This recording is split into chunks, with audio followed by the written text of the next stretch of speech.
Ulica, tak ako veľa raz predtým, opäť rozhodla.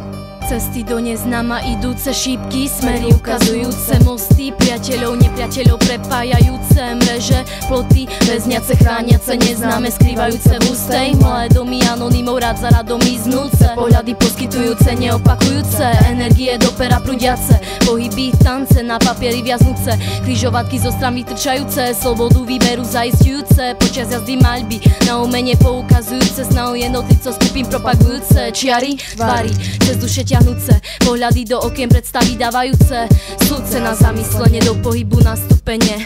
Žijeme v momente, v autentickom svete, kde nezáleží na cudzom názore, len na vlastnom súde, príjmať informácie, chytiť inšpirácie, vydať slovné konšpirácie, žiadne rukavice, dotknúť sa ulice, holými rukami sledovať pozornými očami, prechádzať zelenými nohami, idylami, opakmi, pokreslenými stenami, vydávajúce profily ľudí a svetov, podávanie rešpektu kvetov pre každého, kto má pár činov.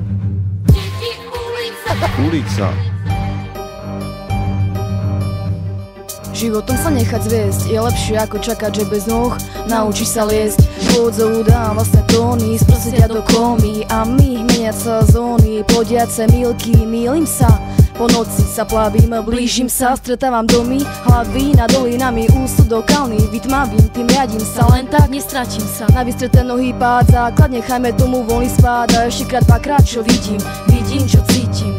A svetlá, míhajúca cesta, núkajúca farby a gestá, rozhľadím sa, zniejúce miesta, mystická freska, tak zdá sa čo vidím, čo cítim.